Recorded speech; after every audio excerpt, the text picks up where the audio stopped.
Hello students, आज की हमारी वर्कशीट है worksheet 12 subject maths class 10th English medium में ये वर्कशीट करा रही हूँ।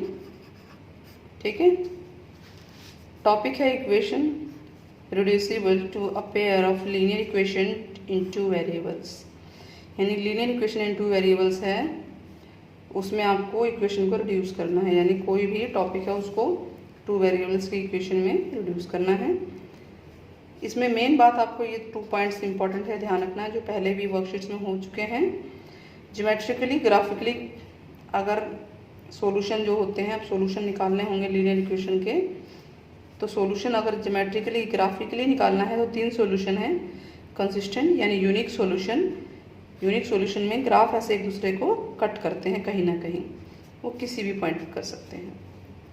इनफाइनाइट मैनी सॉल्यूशन में जो भी लाइनें जाएंगी वो एक दूसरे के ऊपर कोइंसिडेंट होंगी, और इनकंसिस्टेंट सॉल्यूशन में नो सॉल्यूशन होता है तो ग्राफ एक दूसरे में लाइनें जो हैं एक दूसरे के पैरेलल होती हैं। तो ठीक है, कंसिस्टेंट के 2 सॉल्यूशन हो गए, यूनिक एंड इनफाइनाइट, और इनकंसिस्टेंट के नो सॉल्यूशन जिनके ग्राफ से ऐसे सॉल्व होता है। ठीक है, नॉ एल्जेब्रिकली निकालना है हमें। अगर एल्जेब्रिकली निकालना है तो 2 मेथड है, सब्स्टिट्यूशन मेथड, एलिमिनेशन मेथड जो हम कर चुके हैं, और क्रॉस मल्टीप्लिकेशन इस समय टॉपिक से हटा हुआ है। तो फिलहाल ये 2 मेथड्स हम कर चुके हैं। एग्जाम्पल 2 है, वो आप खुद ट्राई करेंगे। मैं आपको क्वेश्चन नंबर 3 कराऊंगी क्योंकि इसको कराने में टाइम ज़्यादा लगेगा अभी। तो क्वेश्चन नंबर 3 करेंगे, उससे पहले हम लोग ये 2 क्वेश्चन करेंगे। क्वेश्चन 1 क्या है, यूनिक सॉल्यूशन मीन्स क्या होता है। यूनिक सॉल्यूशन मीन क्या होता है, ओनली वन सॉल्यूशन। तो यानी यहाँ पे हमें लिखना है, क्या लिखना है, ओनली वन सॉल्यूशन। सिर्फ एक सॉल्यूशन होता है, सिंगल सॉल्यूशन। एक पॉइंट पे काट रहे हैं ना ये, तो जिस पॉइंट पे काटते हैं यही सॉल्यूशन होता है। ठीक, और इसके इनफाइनाइट सॉल्यूशन का मतलब ये था हर पॉइंट पे एक दूसरे को टच कर रहे हैं तो इनफाइनाइट सॉल्यूशन, और ये कहीं टच ही नहीं करते इसलिए नो सॉल्यूशन है। नाउ क्वेश्चन नंबर 2 हम सॉल्व करते हैं। चलिए स्टार्ट करते हैं। क्वेश्चन नंबर 2, ये थोड़ा लाइट चल रहा है, इसको ले लेते हैं। 2/x plus 3/y equal to 13, 5/x minus 4/y equal to -2। ठीक, इक्वेशन नंबर 1 है एंड 2 है। तो हम इसे 1/x को लेट कर लेंगे, 1/x equal to a and 1/y equal to b। तो ये 1/x a है तो ये हो जाएगा 2 इंटू a यानी 2a, और 3 into b 3b equal to 13। ठीक, वैसे ही 5 into a 5a minus 4b equal to -2। ये क्वेश्चन 3 एंड 4 ऑफ वैल्यू हम इक्वेशन अपना लिख सकते हैं। इसमें हम किसी एक को इक्वल कर देते हैं। इसमें हम देख रहे हैं कि यहाँ प्लस माइनस है तो इसको इक्वल करना आसान है।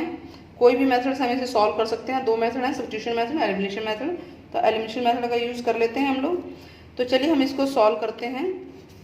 हम ये देख रहे हैं कि ये जो 4 है, अगर इस 4 को इस पूरी इक्वेशन से मल्टीप्लाई करते हैं यहाँ पे, और इस 3 से पूरी इक्वेशन को मल्टीप्लाई कर दे तो कम से कम ये इक्वल हो जाएगा और ये एलिमिनेट हो जाएगा।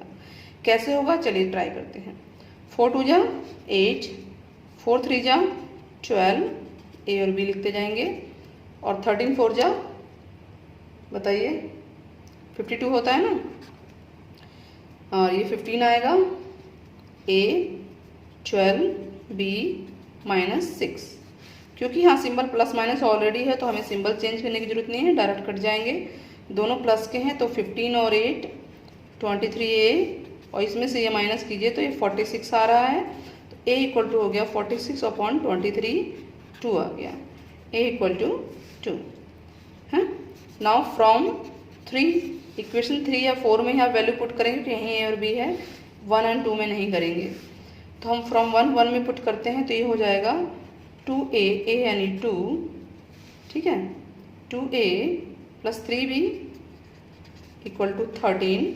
तो ये हो जाएगा 4 plus 3b equal to 13, 3b equal to 13 minus 4 कितना आएगा 9 आएगा, तो b हो जाएगा 9/3 यानी 3। अच्छा 1/x को हमने a माना था और 1/y को हमने b लेट किया था। तो 1/x a है, a की वैल्यू क्या है 2, 2/1 क्रॉस कीजिए, ये हो जाएगा 2x equal to 1, x equal to 1/2। Clear हुआ। 1/y को हमने b माना है और b है हमारा 3, क्रॉस कीजिए तो ये y 3 से मल्टीप्लाई हो गया, 3y इक्वल टू 1, तो y इक्वल टू 1/3। तो इस तरह से हमारा ये क्वेश्चन नंबर 2 का आंसर आ गया।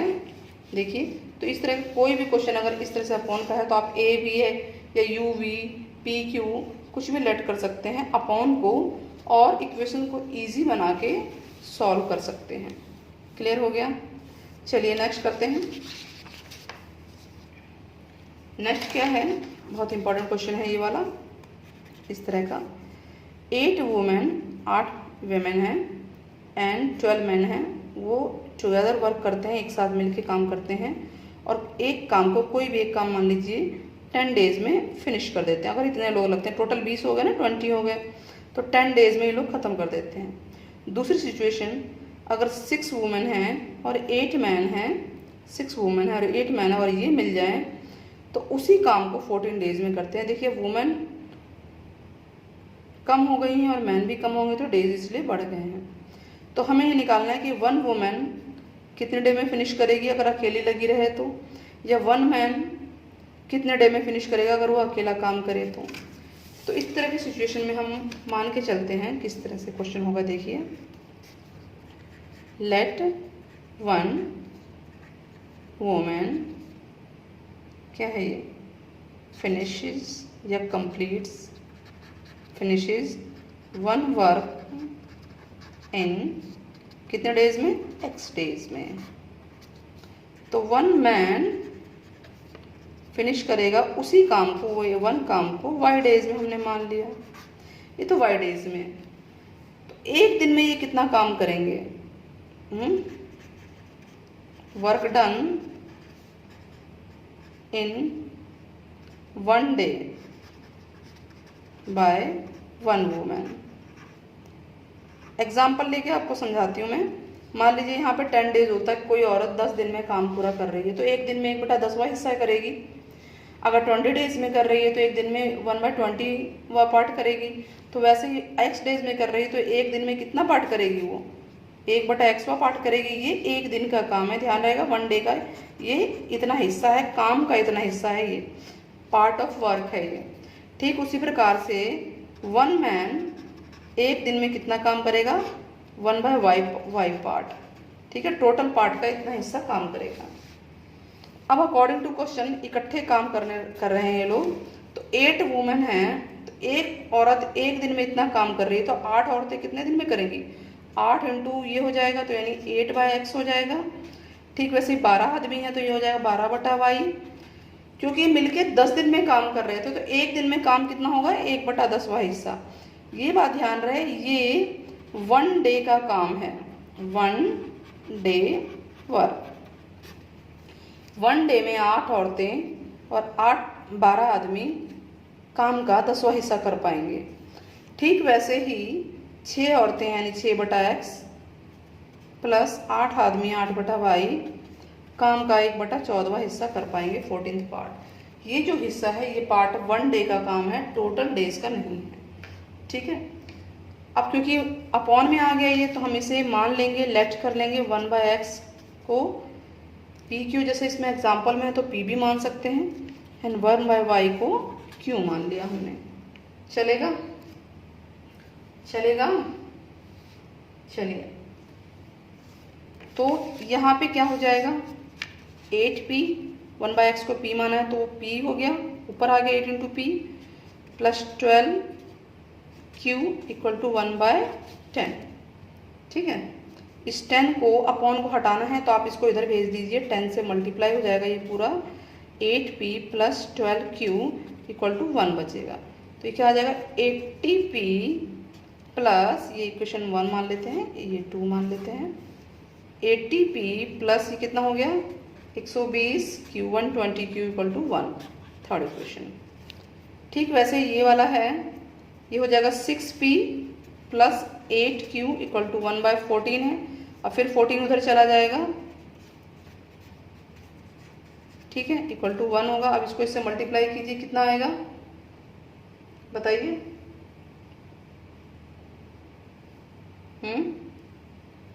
14 6 84, 14 6 84p, और 14 को 8 से कीजिए,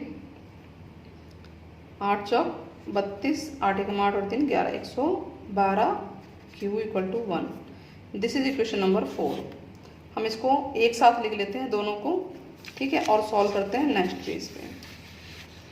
तो इक्वेशन थर्ड थी 80p plus 120q equal to 1, third equation, and 84p plus 112q equal to 1, यही था फोर्थ इक्वेशन।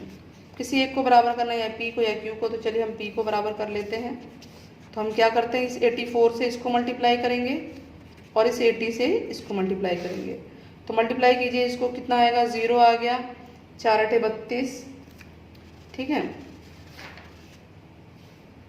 3 आएगा, 8 8 64 और 3 67, 67p प्लस अब 0 यहाँ आ गया, 12 से कीजिए 12 चौक 48, 96 और 4 100, और इसको 84 से करेंगे 84। मल्टीप्लाई करना है, सिंपल आप लोग कर सकते हैं इसको। 4 8 32, 3 आ गया 8 64 और 3 67, ये तो सेम ही आएंगे।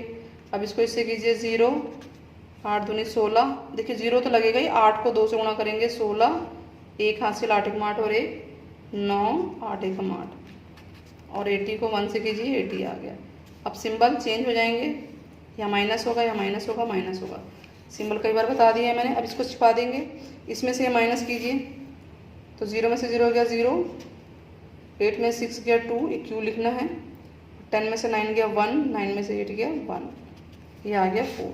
तो q इक्वल टू कितना होगा, 4/1 1 2 0, 4 1 जा 4, 4 2 जा 4 8, तो ये आ गया 280, q आ गया 1/280।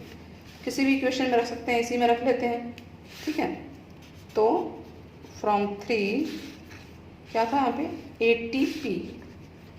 80p प्लस 120 q की जगह आ गया 1280 इक्वल टू 1। क्लियर हो रहा है, 0 से 0 काट दीजिए, 4 3 12, 4 7 28, 80p equal to 1 minus 3/7, LCM लेंगे, 7 माइनस 3 कितना आ जाएगा, 4/7 आ जाएगा। तो p इक्वल टू हो जाएगा 4/7, ये मल्टीप्लाई में इधर आके डिवाइड में हो जाएगा 2, तो 1/140 आ गया, ठीक है। तो हमने 1/x को देखिए p माना था, 1/x को p माना था ना, और 1/y को q, और p आया हमारा 1/40, क्रॉस कीजिए तो x इक्वल टू आ गया 140। ठीक वैसे ही 1/y को हमने q माना था, तो 1/y है हमारा 1/280, क्रॉस कीजिए तो y इक्वल टू आ गया 280। तो वन वुमेन किसी भी एक काम को इतने दिन में पूरा करेगी अगर अकेली लगी रहेगी। ऐसे ही 1 मैन है, किसी भी काम को 280 डेज में पूरा करेगा अगर अकेला लगा रहेगा उसी काम को, सेम काम है, काम में कोई चेंज नहीं है। तो क्वेश्चन हमारा यहाँ से स्टार्ट हुआ था, देखिए, उसके बाद ये नेक्स्ट पेज है, क्लियर हो रहा होगा। इस तरह से हमारा क्वेश्चन 3 भी हो चुका है, इम्पॉर्टेंट क्वेश्चन है, और होप आप अब एग्जाम्पल इसका कर पाएंगे। कमेंट में ज़रूर बताना क्वेश्चन समझ में आया कि नहीं आया। वीडियो पसंद आई है तो चैनल को लाइक करें, शेयर करना ना भूलें, साथ ही बेल आइकन दबाएं ताकि आपको नोटिफिकेशन टाइम पे मिलते रहें। नेक्स्ट वर्कशीट के लिए सी यू, टाटा, बाय बाय।